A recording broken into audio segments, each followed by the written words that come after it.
Y en nuestra pregunta de hoy, ¿por qué murió Usa? Como lo vimos en el capítulo estudiado, él extendió su mano y tocó el arca para que ésta no cayese cuando los bueyes tropezaron.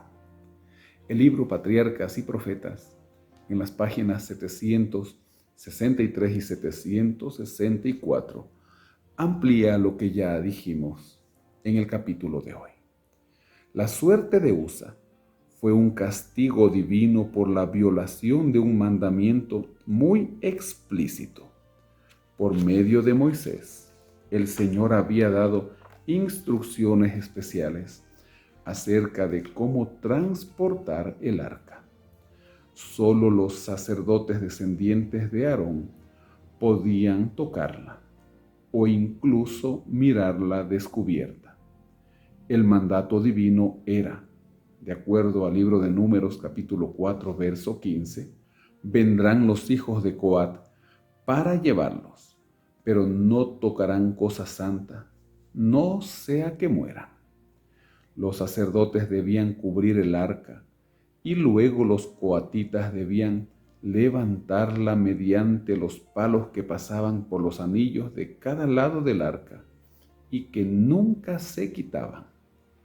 A los hijos de Gersón y de Merarí, que tenían a cargo las cortinas, las tablas y los pilares del tabernáculo, Moisés les dio carretas y bueyes para que transportaran en estas lo que se les había encomendado a ellos. Pero a los hijos de Coat no les dio ninguno, porque el servicio de las cosas más santas tocaba a ellos. Sobre sus hombros las habían de llevar, dice Números 7:9. Así, al traer el arca de Kiriat Jearim, se habían pasado por alto en forma directa e inexcusable las instrucciones del Señor.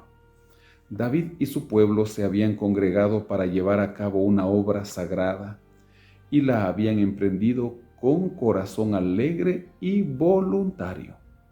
Pero el Señor no podía aceptar el servicio, porque no se realizaba de acuerdo con sus instrucciones. Qué interesante. Podemos estar realizando un servicio al Señor sin seguir las instrucciones que Él nos ha dejado. Algo que necesitamos también meditarlo referente a nuestra adoración, sobre todo en el templo, sobre todo en las cosas sagradas. Los filisteos, que no conocían la ley de Dios, habían puesto el arca sobre una carreta cuando la devolvieron a Israel, y el Señor aceptó el esfuerzo que ellos habían hecho. Pero los israelitas tenían en sus manos una declaración precisa de lo que Dios quería en estos asuntos, y al descuidar esas instrucciones, deshonraban a Dios. Los filisteos actuaron con y por ignorancia, y Dios lo aceptó, pues desconocían. Pero en el caso de los israelitas, ellos deshonraron a Dios al desobedecer el mandato.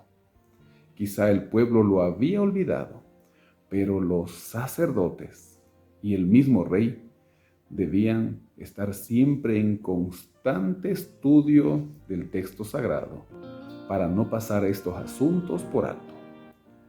Usa incurrió en la mayor culpa de presunción. Al transgredir la ley de Dios, había aminorado su sentido de la santidad de ella, y con sus pecados inconfesos, a pesar de la prohibición divina, se había atrevido a tocar el símbolo de la presencia de Dios. Dios no puede aceptar una obediencia parcial ni una conducta negligente con respecto a sus mandamientos. Mediante el castigo infligido a Usa, quiso hacer comprender a todo Israel cuán importante es dar estricta obediencia a sus requerimientos. Así, la muerte de ese solo hombre, al inducir al pueblo a arrepentirse, habría de evitar la necesidad de aplicar castigos a miles. Al ver caer a Usa, David, reconociendo que su propio corazón no estaba del todo en armonía con Dios, tuvo temor al arca, no fuese que alguno de sus pecados le acarreara castigos. Pero al dejarla en casa de Obed-Edom, Dios lo bendijo a él y a toda su casa. Si obedecemos a Dios, si seguimos sus instrucciones, vamos a ser bendecidos por Él. Para meditarlo durante este día. Mi Señor, gracias por tu palabra, porque en ella encontramos la verdad, encontramos consuelo y encontramos la guía que necesitamos para ser felices. Bendice, Señor, nuestros hogares y que ninguno deje a un lado tu instrucción. Quédate con nosotros, Padre. Guíanos en este día, nos ponemos en tus manos de amor, en el nombre de Jesús. Amén. Que el Señor le bendiga. Feliz y bendecida jornada.